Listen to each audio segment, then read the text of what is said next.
ইলিশ মাছ দিয়ে মানে ইলিশ পোলাও আমার কখনো রান্না করা হয়নি। অনেকেই দেখি রান্না করে খায়। কাছে দূরে যেখান থেকে আমার ভিডিওটি দেখছেন, দেশ ও বিদেশে সবাইকে আসসালামু আলাইকুম। কেমন আছেন সবাই? আশা করি সবাই ভালো আছেন। আমিও আপনাদের দয়া আল্লাহ পাকের রহমতে ভালো আছি। তো চলে আসলাম প্রতিদিনকার মতো একটি ভিডিও নিয়ে। তো এখানে ইলিশ পোলাও রান্না করার জন্য আমরা মোটামুটি রেডি করে নিচ্ছি। তো এখানে 4টা ডিম নিচ্ছি, যেহেতু আমরা চারজনে 4টা ডিম নিচ্ছি।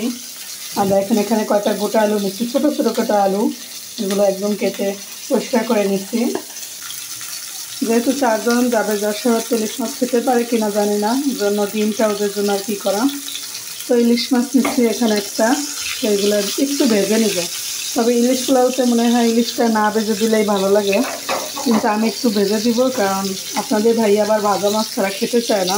মাছগুলো ভাজা হয়ে গেছে, আমি মাছগুলো তুলে ফেলবো।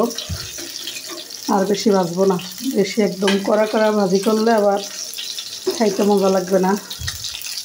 হালকা ভাজি করে নিচ্ছি আপনাদের ভাইয়ের জন্য, তা নাহলে তো ভাজবামই না। আমার এই ইলিশ মাছগুলো নদীর তাজা ইলিশ মাছ, একদম চাঁদপুরের ইলিশ, এগুলো আমার এরকম ভাজতে ইচ্ছা করে না, কিন্তু আপনাদের ভাইয়ের জন্য ভাজি করি।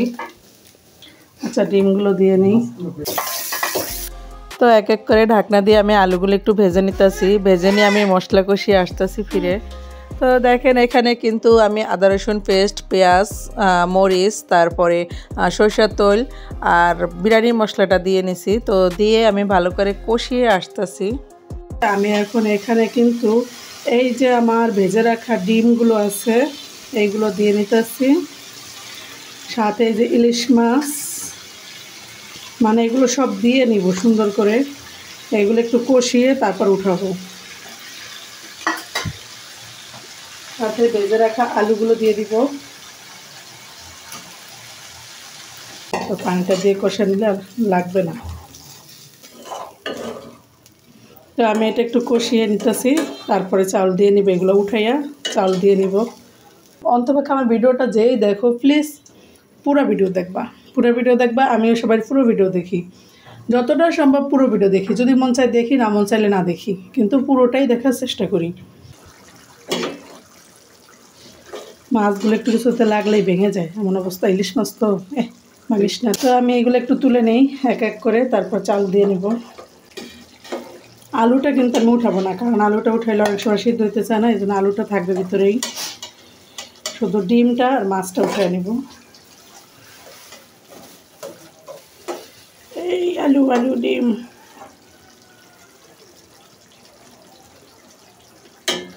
তো আমি উঠাই নিয়ে আসতেছি।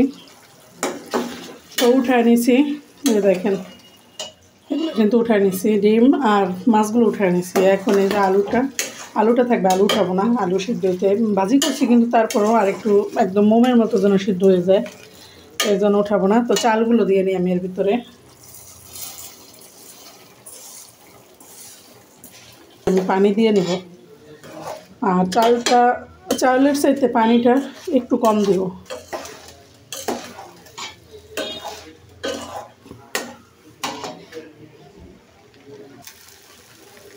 তো আমার কষানো কিন্তু হয়ে গেছে। লবণ যদি লাগে আমি আবার দিব, কারণ এতক্ষণ তো মাংস কষাইতে তা লাগে, ওইটুকুই দিচ্ছি। মাংস না, সরি, মাছ আর এর জন্য যতটুকু লাগে। তো আমি পানিটা দিয়ে নিই।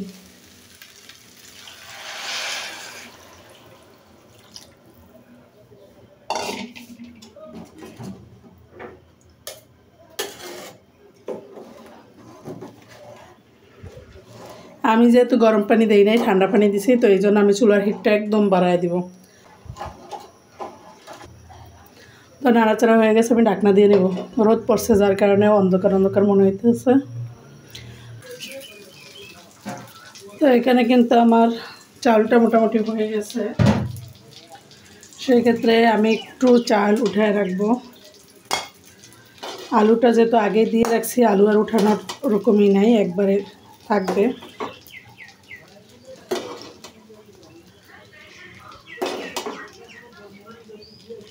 ভাতটা কিন্তু একদম সুন্দর, রাইসটা সিদ্ধ হয়ে গেছে। আমি আর উঠাবো না, একটু নেড়ে চেড়ে নেই।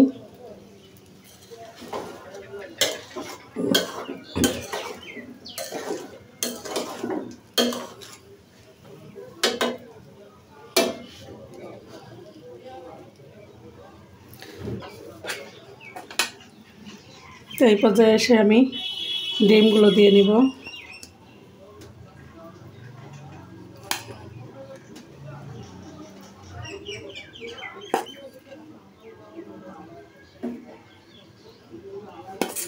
এবার আমি মাছগুলো দিয়ে নেব, ইলিশ মাছ, যে ইলিশ মাছের জন্য আজকে ইলিশ পোলাও, সেই ইলিশ মাছগুলো দিয়ে নিব।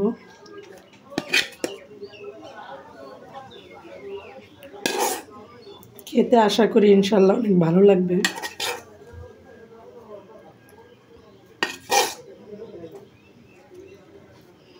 দেওয়ার পরে উপর থেকে মানে ভাতগুলো উঠে রাখছিলাম, ওই ভাতগুলো দিয়ে নিব। যে দেখো এখানে করে ঢেকে দিলাম,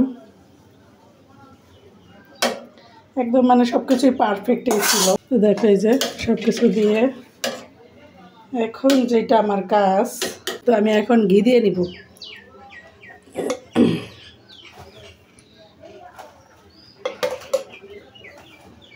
আমি এই চামচের 2 চামচ পরিমাণ ঘি দিয়ে নিলাম। এখন আমি দিয়ে নিব কাঁচামরিচ, লম্বা লম্বা করে দিয়ে দিই। কাঁচামরিচের একটা সুন্দর স্মেল। কাঁচামরিচগুলো কিন্তু আমি একটু কেটে কেটে নিয়েছি, ছোটো ছোটো করে নিয়েছি। ভালোই কয়েকটা কাঁচামরিচ দিয়ে নিব ঘ্রাণের জন্য। মানে 2টা কাঁচামরিচ আমি এভাবে ছোটো ছোটো করে নিয়েছি। এই পর্যায়ে এসে আমি পেঁয়াজ বেরেস্তা দিয়ে নিব। দেখেন এই যে, তো এই পর্যায়ে এসে আমি ঢাকনা দিয়ে দেবো। এই যে ঢাকনা দিয়ে নিছি। এখন এটা দমে থাকবে আরও 5 মিনিট। 5 মিনিট পরে ফিরে আসতেছি। তো বন্ধুরা, ইলিশ পোলাও কিন্তু আমার হয়ে গেছে রান্না। এখন আমি পরিবেশনে চলে আসছি। তো এখানে দেখেন এই যে ইলিশ পোলাওটা, মাশাআল্লাহ সুন্দর একটা কালার, একদম মানে ঢাকনা ওঠানোর সাথে সাথে ঘ্রাণে ভরে গেছে। রহমানির একটু কাছে এনে নিই, উপর থেকে আগে উঠাই যাতে তো আমি এখন উঠাই। এখানে দেখেন আমি প্রথমে ইলিশ মাছগুলো উঠায় নিয়েছি আগে, ডিমগুলো, কারণ ওগুলো ভেঙে যাবে, ভেঙে যাবার ভয়ে আগে থেকেই মানে তুলে নিয়েছি।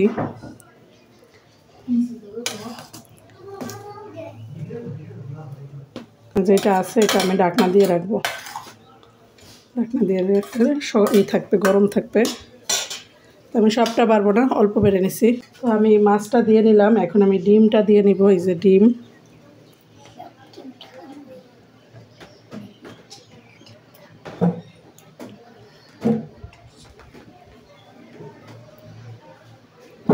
আলুগুলো দিয়ে নিব, ভাজা আলু।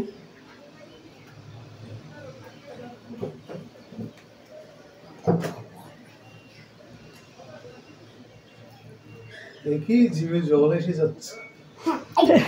মরিচগুলো দিয়ে নিই। আর আমি এখানে যে শসা কেটে রাখছি সেগুলো দিয়ে নিই।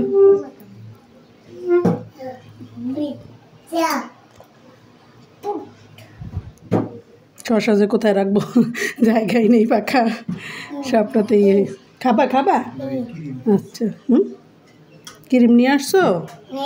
ও, তো 4 জনের খাবার আমাদের এটা।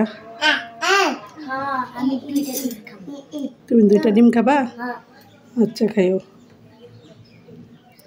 আচ্ছা, এই যে আমাদের সব কিছু একদম দিয়ে নিছি, ডেকোরেশন একদম পারফেক্ট।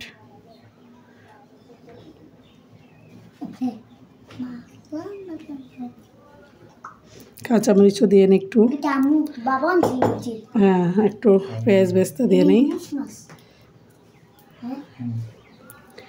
তো দেখো বন্ধু, ইলিশ পোলাওর পারফেক্ট লুক।